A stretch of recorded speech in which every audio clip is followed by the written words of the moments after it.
បាទសូមស្វាគមន៍បងប្អូនទាំងអស់គ្នាតោះយើងរៀនភាសាកូរ៉េជាមួយគ្នាឥឡូវនេះក្នុងភាសាកូរ៉េគេចែកចេញជាព្យញ្ជនៈហើយនិងស្រៈដូចភាសាខ្មែររបស់យើងដែរតោះឥឡូវយើងមើលពីព្យញ្ជនៈភាសាកូរ៉េកូរ៉េមានព្យញ្ជនៈ19តួ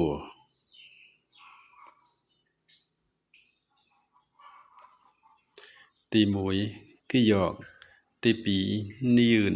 ទី3ទីហ្គឺតទី4រីអ៊ឺលទី5មៀមទី6ប៊ីអ៊ឺបទី7សៀវតទី8អៀងទី9ជៀតទី10ឈៀតទី11ខៀវទី12ធៀតទី13ភៀតទី14ហៀតទី15សង្គីយ៉កទី16សង្ទីហ្គឺតទី17សង្បៀបទី18សង្សៀវតទី19សង្ជៀតតោះឥឡូវបងប្អូនទាំងអស់គ្នាយើងរៀនសរសេរម្ដងវិញដំបូងគីយ៉កបន្ទាប់មកនៀន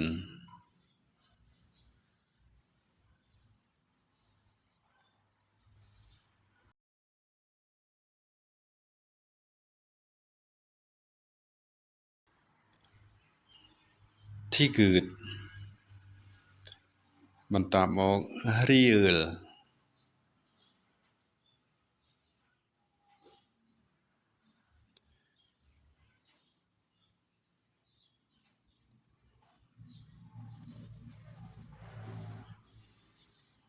បន្ទាប់មកទៀតមៀម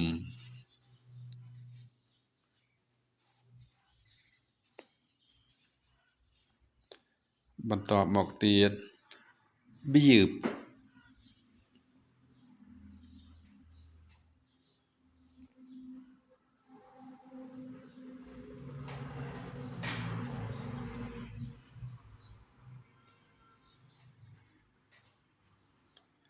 បាទបន្ទាប់មកទៀតសៀវតបន្ទាប់មកទៀតអៀងបាទយ៉ាងម៉េចបងប្អូនឲ្យតែបងប្អូនព្យាយាមមិនជាពិបាកទេបងប្អូនភាសាអីក៏ដូចភាសាអីដែរ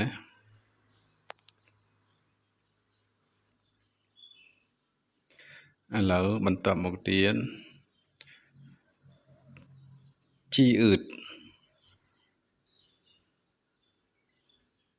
បន្ទាប់មកទៀតឈីអឺត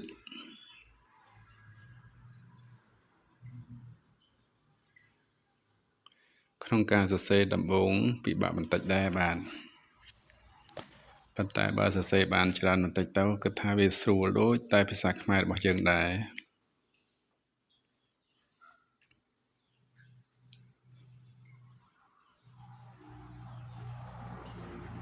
បន្ទាប់មកទៀតខៀវ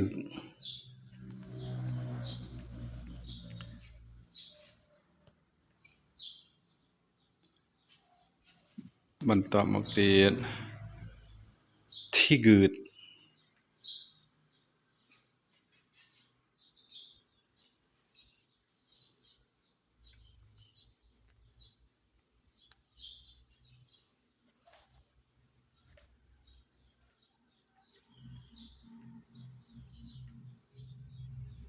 យ៉ាងម៉េចឲ្យបងប្អូន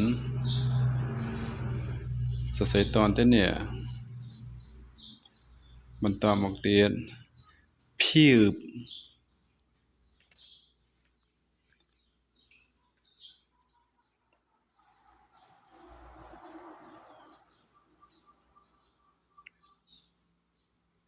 បន្ទាប់មកទៀតហៀត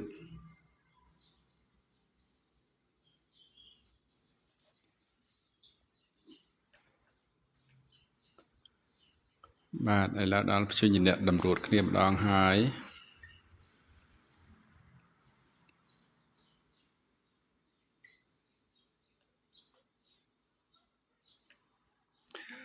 សង្គីយ៉កបងប្អូនមើលការសរសេរទៅបាទគឺសរសេរអញ្ចឹងបាទសង្គីយ៉កបន្តមកទៀតសង្គទីអឺត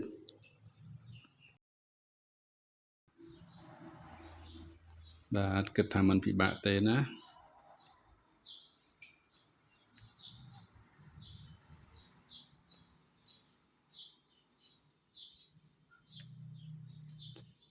បន្តមកទៀតសង្គភៀបសង្គភៀបដោយអក្សរមយើងពីរជាប់គ្នាអញ្ចឹងបាទ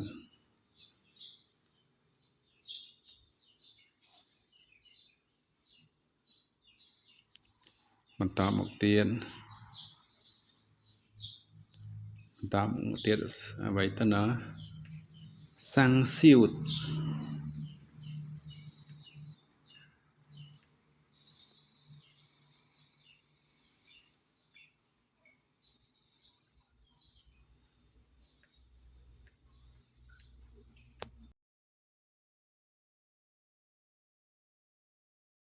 បាទឥឡូវនៅសល់មួយចុងក្រោយគេបង្អស់គឺសង្គជីអឺតបាទឥឡូវមើលការសរសេរសង្គជីអឺតវិញម្ដងខ្ញុំគិតថាវាមិនពិបាកទេបាទ